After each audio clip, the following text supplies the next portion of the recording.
Interior Cabinet Secretary Kithure Kindiki has announced that the government will reopen the Garissa immigration offices starting July this year. Professor Kindiki, who made a tour of various security installations in the region, said the move was part of Kenya Kwanza's administration efforts to enhance equal access of government services. The offices were shut down in 2014 over a wave of terror attacks and insecurity in the country. The CS also announced that the government will inject 20 billion shillings to modernize equipment and other facilities for various security agencies, as Mary Morki reports. 8 years after former immigration boss Gordon Kihalangwa ordered the closure of the Eastern Regional Immigration Offices in Garissa, the government is set to reopen them next month in an effort to facilitate expeditious processing of critical documents.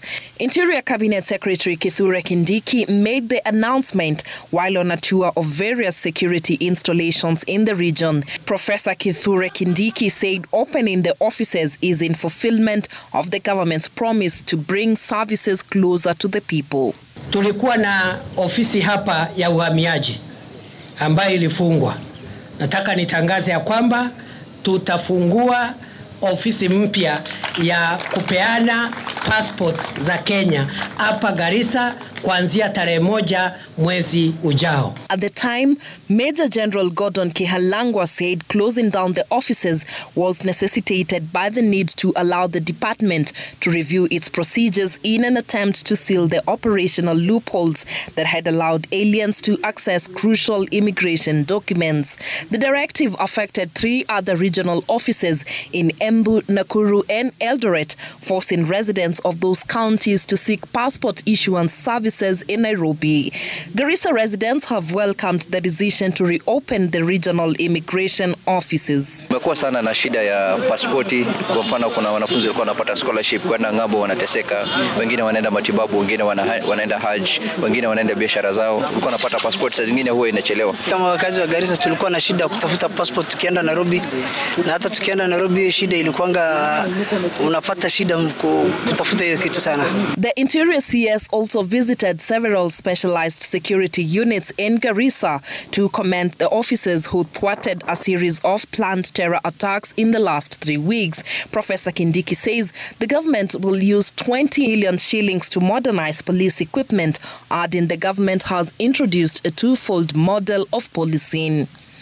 General service policing that will focus on day-to-day crimes and specialized policing that will entail dealing with high-risk modern crime and security threats. Bilioni 20 ya kuboresha vifaa vya afisa wetu wa usalama ili kuhakikisha kwamba maafisa wetu wako na magari yaliyolindwa, wako na vifaa vya kujilinda katika mwili wakati wanaenda katika shughuli hii. The days for terrorists harassing us, killing our security officers, government officers, that time and that period is over. The modernization will see the security sector acquire modern aircrafts and firearms, as well as purchase of the latest technologies to help the country effectively deal with modern-day security threats. Mary Morki, Citizen TV.